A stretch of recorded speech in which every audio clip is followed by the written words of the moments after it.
chase the night, wanna dance to the light. Hello po mga kabayan, mga kalingap, kabisnes kapapi, magandang buhay po, Analisa Reality Vlog. Reaction po tayo ngayon dito sa Kabisnes Official, bigay po ako ng aking opinion, usapang Jonathan ho ito pero bago ko ituloy, thank you po and welcome to my new subscribers. Salamat po sa pagsuporta ninyo sa akin. Mga silent viewers, commenters, nagla-like, nag-share, mga hindi po nag-skip ng ads, thank you po sa inyong lahat.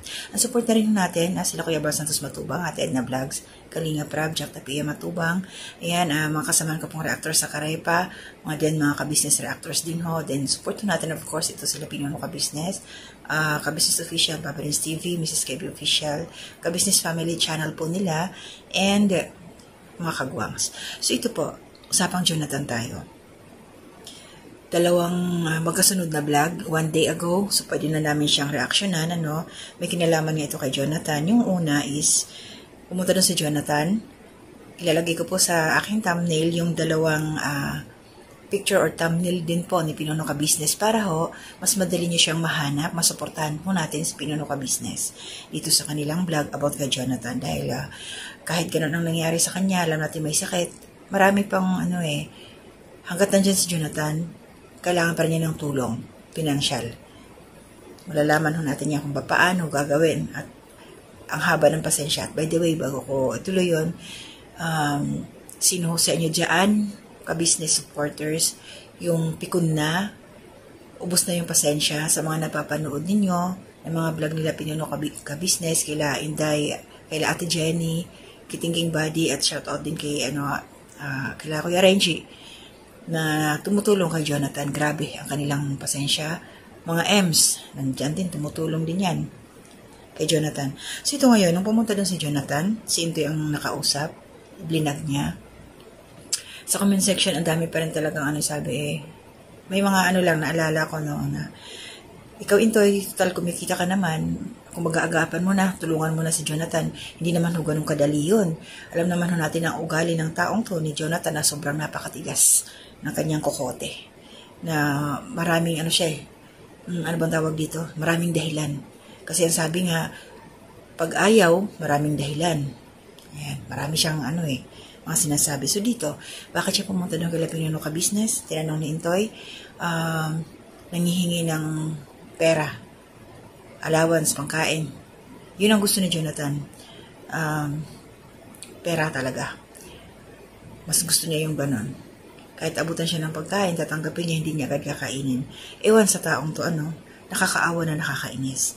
So in short, naabutan ito ni Intoy galing kay Mrs. Ka-Business.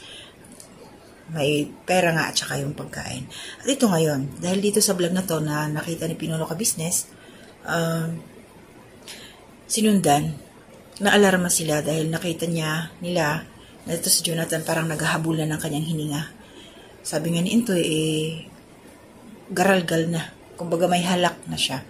Daw, ayon kay Intoy, kasi siya naman ang katabi doon. At ang ginawa ni Pinuno Ka-Business, hinanap nila si Jonathan, pinuntahan doon sa area nila Ate Jenny. Wala siya doon. Kasi nga may pera, ito si Jonathan, lumayas. Nagpunta na naman kila Kabayan Renji, na-contact nila Pinuno Ka-Business, nagtawagan. So in short, napuntahan nila si Jonathan doon na kila Renji. At ito yung sinabi dito ni Pinuno Ka-Business nung nakita na si Jonathan. Pakinggan muna natin. Makikiraan ako sa inyo sa gagawin ko rito kay Jonathan na bahagi pa rin ang agap lang ito, agap. Just in case na halimbawa maging positibo yung resulta o ika nga mas mapapadali, edi salamat. Salamat tayo lahat, Dadalhin ko ito doon sa barangay namin, sa nakakasakop sa barangay namin. Kasi natatanda ko na pwede pa nagkaroon din ang problema ganyan. Mabilis. So ngayon, yung mga papel, nagaling kay atin dyan yung X-ray, laboratory. Yung mga ganon, nandyan na. So at least, madali na rin yung sasama ka sa akin, Joe? Lagot, yari. Totoo.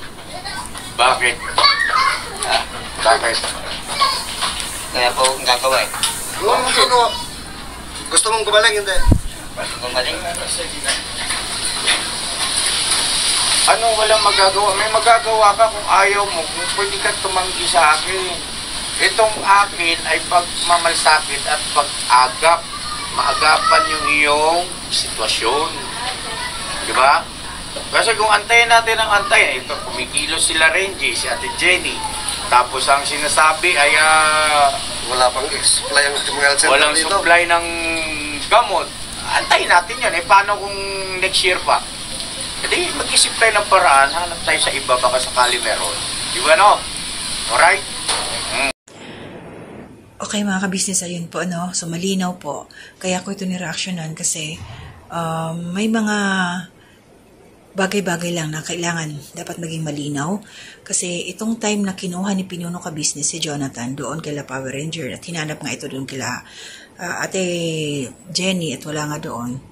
So, ang pagkuha ni Pinuno Ka-Business, ang pag-rescue niya kay Jonathan ay para magawa ng paraan, ilapit sa ibang health center, subukan doon sa lugar nila Pinuno Ka-Business. Yun po yun.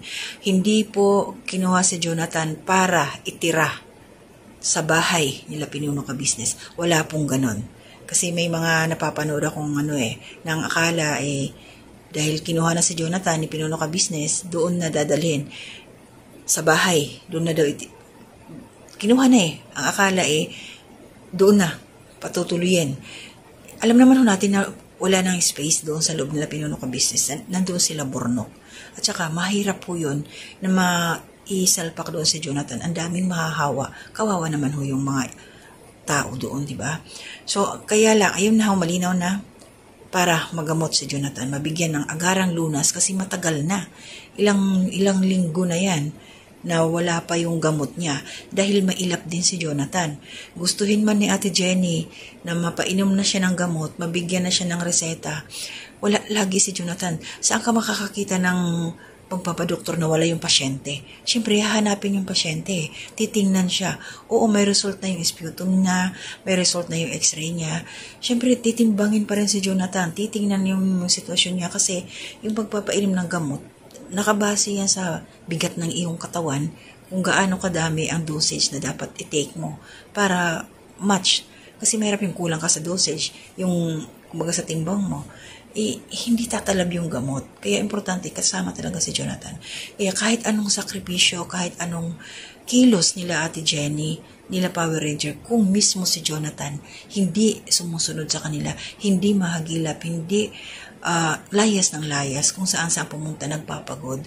Tapos binigyan na nga siya ng matitirahan ni Ate Jenny, shout out. Samantala habang nagpapagaling doon siya tumira, pero mas pinili pa rin talaga ni Jonathan sa kalsada. Anong klaseng tao talaga itong taong to si Jonathan? Nakakagigil. Grabe. So, next reaction ko po, yung pagpunta nila ng clinic, kasi naisama nga ito nila Pinuno Ka-Business sa bahay, pinakain, doon lang sila sa labas. Tanghalian na daw yun kaya alam ko, yung dalawang M's na lang ang sumama sa center. Pero ayun, at least naisama nga ni Pinuno Ka-Business. Kumbaga, huli ka, pero hindi kulong. Talagang hindi tinigilan ni Pinuno Ka-Business na hindi makita that time si Jonathan. Kita naman natin yung effort nila. Naglakad pa sila Pinuno noon doon sa lugar kung saan nakatambay si Jonathan. Wala. Mabuti na lang na contact nila si Power Rangers, Kuya Renji. At yun, hindi na pinaalis doon kasi kararating pala ni Jonathan doon kila Renji na masahe. Siya syempre may pera, binigyan nila Mrs. Ka-Business ng pera, kaya ganon. So lakad siya ng lakad. Ewan ko, grabe ang utak ni Jonathan. So, yun lang po yung aking reaction. Maraming salamat po sa malinaw. Hindi po si Jonathan titira sa bahay ng Ka-Business. Malabo po. So, hanggang dito na muna ako. Magre-record na rin ako after nito doon sa pagpunta nila sa health center kasi nagigigil din ako. So, ingat po tayong lahat. Shoutout po sa inyo. Nalagay na rin yan sa comment section. Mga silent viewers, nabubulol na ako sa aking mga ginagawang reaction. Thank you po sa inyo. God bless po. Walang munang individual. Shoutout ng names. Hanggang dito na muna. To God be the glory.